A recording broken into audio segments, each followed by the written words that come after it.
You know, it's funny. Your mind kind of works like its own 24-hour news channel, right? It's always writing these instant headlines for everything you experience. And most of the time, we don't even notice them. But some headlines, wow, some are so powerful they can change your entire day in a split second. So let's talk about how that happens and what you can actually do about it. And sometimes that headline is just brutal. It's this one single sentence, and it lands with this feeling of absolute certainty. It can hit you like a ton of bricks. It's a thought I'm pretty sure a lot of us have had at some point. And in that moment, man, it feels completely and totally true. So, to really get how this all works, let's meet Mina. She's a med student in her mid-20s, under a ton of pressure. And from the outside, she looks like she's got it all figured out. But on the inside, her mind is just this relentless storm of criticism. One afternoon, she opens her laptop, she sees a low quiz score, and that's it. That's when the headline flashes across her mind. I'm a failure. And that one thought, believe it or not, that's all it takes. Just think about it for a second. Nothing physically happened to her. It was just a number on a screen. But that inner headline, it kicks off this destructive chain reaction that just completely hijacks her reality. This is the vicious cycle it creates. It's this predictable, self-feeding loop. So it starts with the thought, I'm a failure. But it doesn't just stay a thought, right? It creates a real physical emotion. This wave of shame and hopelessness washes over her. That feeling makes her want to run, to escape, which triggers a behavior. She avoids her books. She just starts scrolling endlessly on her phone. And the result of that? Well, her performance gets worse, which then serves as fresh proof for that original thought. And the cycle just pulls her in deeper. So, a few weeks go by and Mina starts therapy. Now, she's probably expecting the usual, right? Maybe some advice, a little comfort. But what she gets is something completely different. It's a whole new way of looking at her own mind that starts not with her feelings, but with the very thoughts that kick them off. This is the first question her therapist asks her. And it's kind of surprising. I mean, notice what she doesn't ask. She doesn't say, how did that make you feel? Or why are you so hard on yourself? Nope. She goes straight to the source, to that automatic thought that just flashed in Mina's mind. And that question, well, that's the doorway into what we call cognitive behavioral therapy, or CBT. And here's the absolute core idea, the whole game changer. CBT is built on the principle that our thoughts are just interpretations of events. They are not the events themselves. And if they're just interpretations, well, that means they can be inaccurate, they can be biased, or sometimes they can be just plain wrong. And this is what the process actually looks like. CBT isn't some expert telling a patient what's wrong with them. It's a collaboration. Seriously, they work together like two colleagues on a case, just looking at the evidence, which are Mina's thoughts, with this genuine curiosity, trying to figure out what's really going on, totally without judgment. So this collaborative approach starts to build a really practical set of tools, because this isn't just about talking things out forever.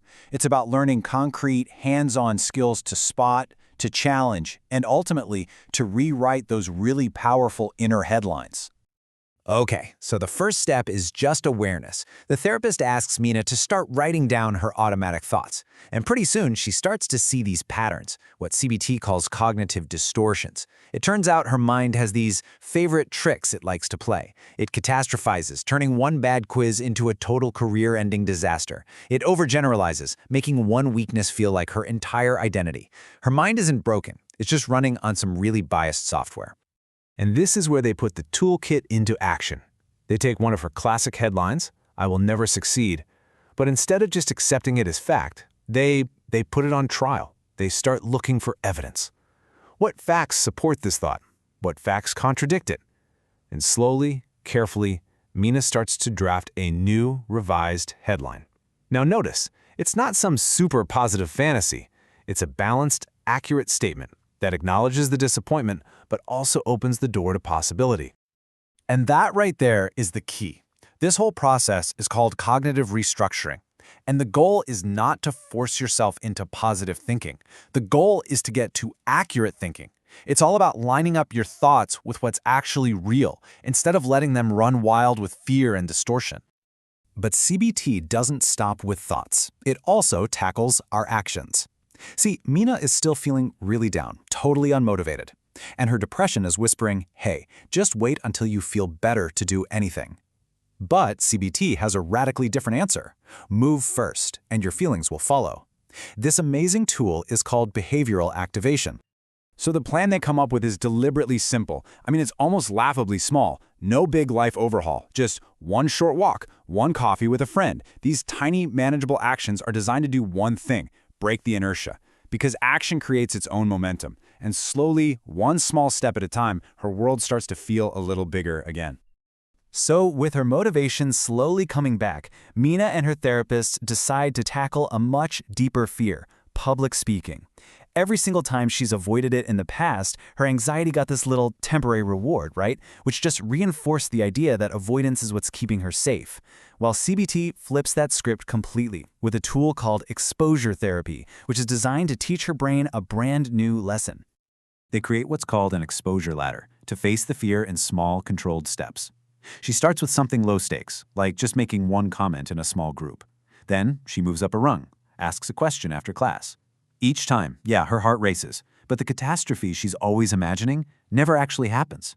And her brain is literally updating its software in real time. It's learning, okay, this is uncomfortable, but it is not dangerous. And finally, for those really stressful moments when her thoughts are just piling up and feel overwhelming, they add one more skill to her toolkit. The goal here isn't to fight the thoughts or make them go away. It's to learn how to just observe them without getting swept up in the current. Through really simple mindfulness and breathing exercises, she learns to calm her nervous system down, which creates the mental space she needs for all her other tools to actually work. So, after months of this work, what's really changed for Mina? She hasn't turned into some totally new person. The world outside hasn't changed. The fundamental shift is all internal. She's moved from being a prisoner of her automatic reactions to becoming the architect of her conscious responses. I mean, just look at the toolkit she's built for herself.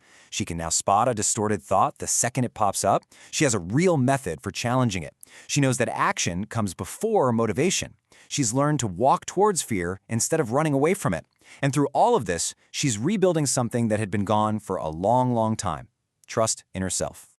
And this really is the ultimate point. The goal of CBT wasn't to magically make her problems disappear, it was to fundamentally change the relationship she has with her own mind. She didn't change the facts of her life, but she completely changed the headlines her mind writes about them. And this is just so important to get. CBT is not a treatment for people who are broken. It's based on the idea that all of our minds, just through evolution and our own life experiences, can develop some really unhelpful habits. So you can think of it like a training program. It's about learning the skills to become the editor of your own inner story, to pick up the pen, to cross out the headlines written by fear, and to replace them with ones that are grounded in truth.